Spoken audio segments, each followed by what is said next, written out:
Hey everyone. Sorry. I feel like I always start this, like, I should probably wait like a few seconds to start it, because you always see me buckling up and being like, all right, let me get out of here. So good. I start every fucking video like that, and maybe it's a mistake. I don't know. I think I'm fine with doing it. So, me home.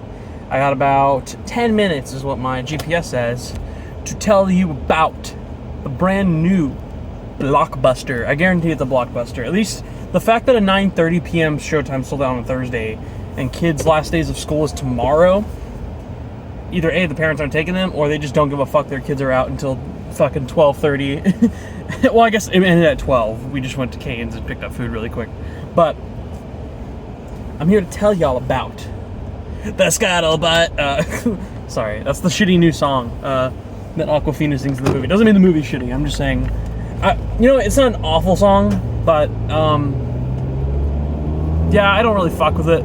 If I'm being honest, it's perfectly like a fine, basic rap song. I totally get what they're going for, and I totally get that someone would find it like a catchy, goofy ass rap song. To me, though, it was just kind of fucking annoying and bland. But that's aside from the fact. We're gonna get into like my actual full-on opinion of the film. Just because that 1 minute and 20-second song in a 2 hour and 10-minute movie was kind of cringy, doesn't absolutely mean I hate the movie. Now, I guess I should get my stance on when it comes to Disney live-action films. I think it's fucking pointless. I'm sure a lot of people agree. Some people are happy to see their movies reimagined after years. I'm sure there's a few. Like, people get to take what they saw. They saw this in the 80s, late 80s. They saw Little Mermaid. And now they have children. And, their moms and dads could be like, oh, I saw this when I was a little kid. And now you can experience it too, but in the new millennium. And it's way bigger and grander and more fun. You're going to love it, That kind of attitude. Holy shit, I actually somehow caught up to my friend. Sorry, unimportant. I don't know. I've been so mixed on. The one I really liked was Cinderella. I thought that not only had a magical feeling to it still and was like an accurate adaptation, but could still offer more than the original in some ways. If you watch the original Cinderella, a lot of it's about the mice, and they take away a lot of time in that movie. This is actually about Cinderella, so I was like, oh, a remake I guess was due for live action. It also works because Cinderella is probably the easiest to adapt in a live action sense, just by what is visually happening on screen all the time. Besides Fairy Godmother, nothing's really super magical and crazy in that movie, so it works overall. Now, Little Mermaid, I was a bit worried because I was like, all right, a lot of CGI because we're going to be under the sea for a lot of the movie. So I was getting a little concerned. The trailers to me had mixed CGI. At times I was like, oh, this looks really beautiful. It looks really good. Halle Bailey. Dude, you always want to say Haley Bailey, and then you want to say Halle Berry, and then it's no, Halle Bailey. She is fucking excellent. If you are wondering my thoughts on her, perfect casting. God damn it. She can act. She sings fucking phenomenally. Her voice is great. No, when you hear her Part of the World in the beginning, even though it's it's the most obvious song to everyone to catch on to. It's the grand princess song, for their dreams to come true. It's the Let It Go, and all that shit. She nails it, dude. It doesn't matter. She crushes that song number. And apart from just her, another person I want to completely credit, on top of the Little Mermaid herself, I want to credit goddamn Melissa McCarthy for being my favorite part of this movie. Melissa McCarthy, holy shit, she fully embraced what Ursula perfectly is. She has the cartoony mustache twirly. Well, I guess for its tentacle twirly, because she has tentacles, not a mustache. Sorry, that was a dumb joke.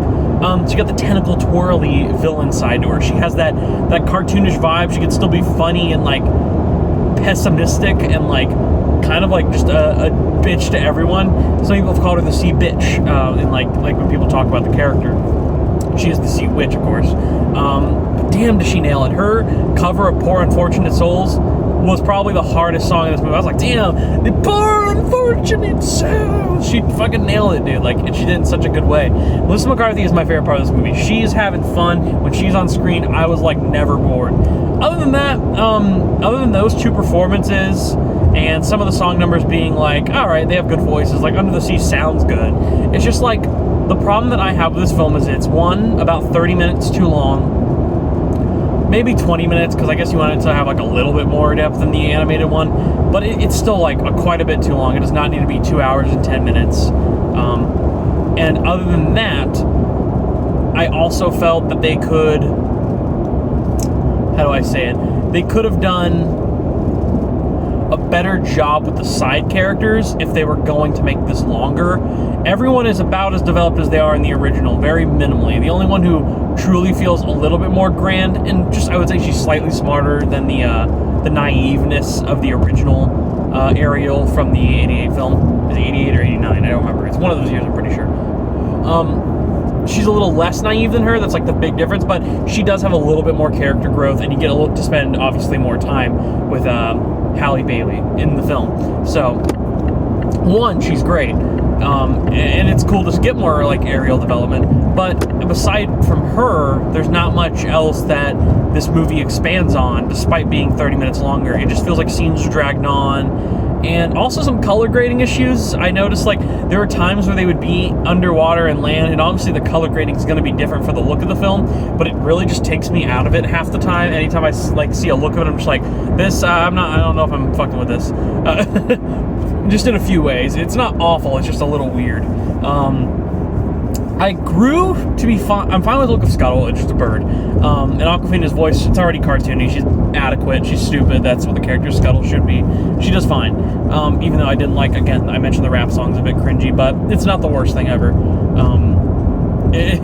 On more listens, I'll probably just tolerate it. But the first time hearing it, it's a bit goddamn annoying. I think Sebastian's design, because I've heard people complain about Sebastian and Flounder. Sebastian design, weird and kind of creepy when he just stares at you with the big ass eyes half the time and you just see the mouth talking. It's a bit trippy to get used to. After about an hour, I was like, I'm fine with this look. Flounder, to me, just looks goofy. I can't defend it.